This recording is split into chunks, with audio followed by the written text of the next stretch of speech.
kelenjar korteks adrenal, kelenjar tiroid, eritrosit, dan kelenjar mame.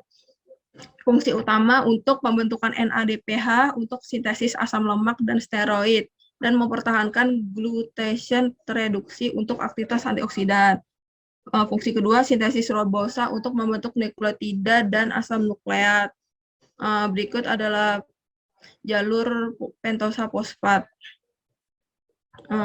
Glikolisis dengan enzim heksokinase menjadi glukosa 6-fosfat dibantu dengan enzim glukosa 6-fosfat dihidrogenase menjadi 6-fosfogluconolakton, dan lalu berubah lagi menjadi 6-fosfogluconat dengan peran NADPH dan enzim laktonase menjadi ribosa 5-fosfat dan melepas CO2.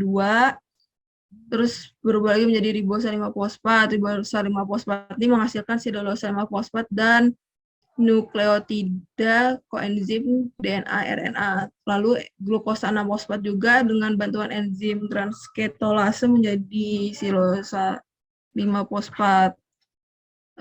Lalu katabolisme. Katabolisme atau pemecahan yang glukosa terpecah-pecah menjadi beberapa jenis, menjadi cadangan energi dalam bentuk adiposa dan glikogen. Lalu menjadi ribosa 5-fosfat dengan jalur pentosa fosfat, lalu menjadi pirofat dengan glikolisis. Katabolisme karbohidrat menjadi glikolisis dan glikogenolysis. Yang pertama glikolisis, yaitu pemecahan glukosa 6 karbon menjadi 2 molekul pirofat atau 3 karbon yang terjadi di sitosol. Glikolisis terbagi menjadi 2, yaitu glikolisis aerob dan anaerob. Terus jalur tahapan glikolisis jadi dari glukosa 6-fosfat, terus dipecah-pecah menjadi fosfoglisera, terus ada penambahan fosfat, penambahan fosfat, terus sampai akhirnya menjadi asam pirofat, atau kita bisa singkat reaksi glikolisis menjadi glukosa ditambah 2 ADP ditambah 2 PI menjadi 2 pirofat plus 2 ATP plus 2 H2O. Lalu glycogenolisis merupakan proses pemecahan molekul glikogen menjadi glukosa. Apabila tubuh dalam keadaan lapar dan tidak ada asupan makanan, maka kadar glukosa dalam darah akan menurun. Glukosa diperoleh dengan memecah glikogen menjadi glukosa yang kemudian digunakan untuk energi. Lalu ada glukosa darah. Glukosa darah adalah gula yang terdapat pada darah yang terbentuk dari karbohidrat dalam makanan dan disimpan sebagai glikogen di hati dan otot angka. Sumber glukosa darah dapat didapati dari karbohidrat makanan, glikogenolisis hepar, dan gluconeogenesis. Adapun hormon yang mengatur glukosa darah, yang pertama ada insulin, growth hormone, dan epinefrin. Macam-macam hasil pemeriksaan glukosa darah. Pertama ada glukosa darah sewaktu, yaitu jenis pemeriksaan gula darah kapanpun tanpa memperhatikan waktu maupun kondisi seseorang. Terus glukosa darah puasa, yaitu pemeriksaan glukosa yang dilakukan setelah pasien berpuasa selama 8-10 jam, dan glukosa darah 2 jam setelah makan, yaitu pemeriksaan glukosa 2 jam setelah makan. Ya udah itu aja. Mungkin itu aja yang dapat saya sampaikan. Apabila ada kekurangan bisa ditambah oleh teman saya. Terima kasih. Baiklah, terima kasih. Selanjutnya dilanjutkan dengan LI metabolisme lipid. Kepada Saudari Faiza dipersilahkan. Baik, terima kasih moderator. Saya izin share screen.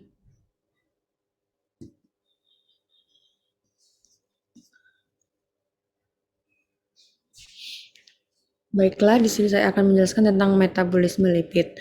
Lipid adalah senyawa organik yang terdapat dalam tumbuhan, hewan, atau manusia dan memegang peranan penting dalam struktur dan fungsi sel.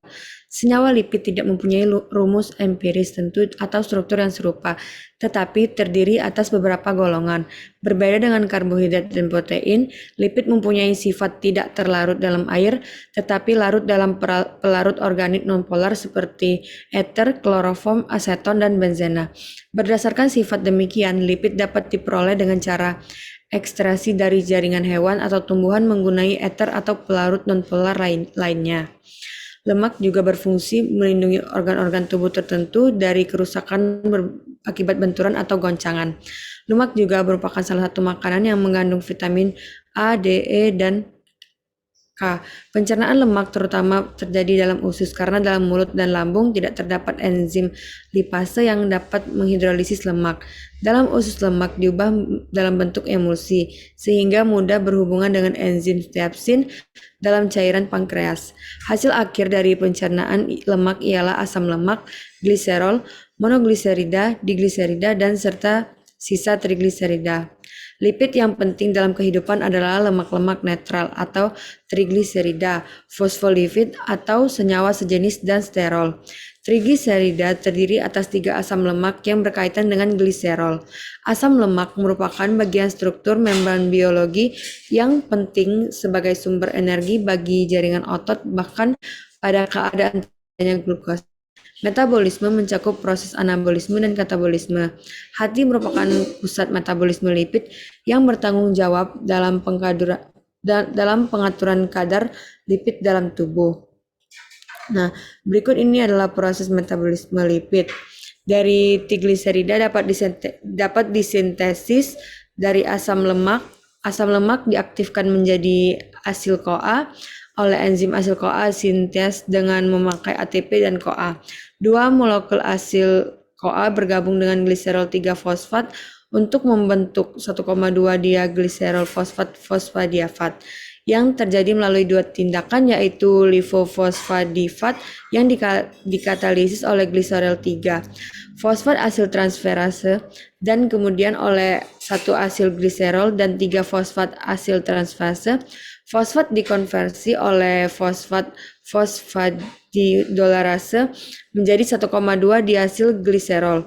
Dalam mukosa usus, jalan monoasil gliserol ada di mana monoasil gliserol dikonversi menjadi 1,2 diasil gliserol. Kemudian asil CoA berikut diesterifikasi dengan diasil membentuk triagliserol gliserol yang dikatalisis oleh diasil gliserol asil transfase. Nah, sebelumnya saya izin menambahkan tetapi tidak ada di dalam Word ini. Berdasarkan struktur kimia, lipid itu terbagi menjadi lipid sederhana dan lipid kompleks. Lipid sederhana itu ester asam lipid dengan berbagai alkohol, dan lipid kompleks itu ester asam lipid yang mengandung gugus tambahan selain alkohol dan asam lipid atau kombinasi lipid dengan molekul lain. Selanjutnya mungkin bisa ditambahkan oleh teman-teman saya. Terima kasih. Baiklah, selanjutnya kepada Saudara Immanuel dipersilakan. Baik, terima kasih moderator. Saya izin share screen.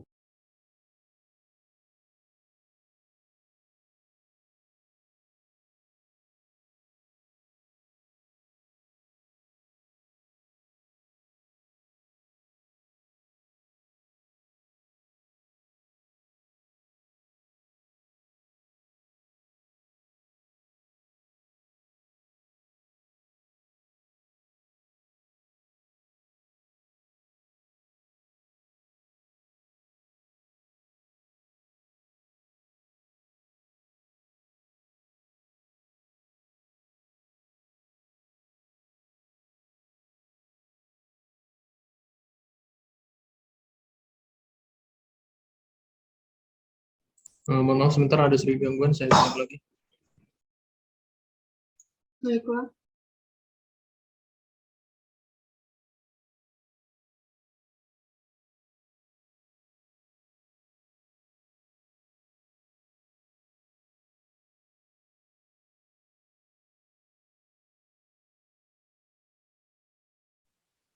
Kalau kesulitan, mungkin minta teman yang share screen. Filenya dikirim ke teman aja. Apakah sudah kelihatan? Sudah. Oke. Saya izin menambahkan sedikit tentang metabolisme lipid. Jadi penggunaan lipid yang berlebih harus diimbangi dengan pemberian karbohidrat. Kalau tidak akan terjadi perlemakan hati. Asam lemak yang disimpan sebagai triacylglycerol berfungsi sebagai bahan bakar dan merupakan sumber energi utama bagi tubuh. Glicerofosfolipid, sphingolipid yang mengandung asam-asam lemak ester ditemukan di membran dan di dalam lipoprotein darah di antarmuka antara komponen lemak struktur tersebut dengan air di sekelilingnya. Lemak-lemak membran ini membentuk sawar hidrofobik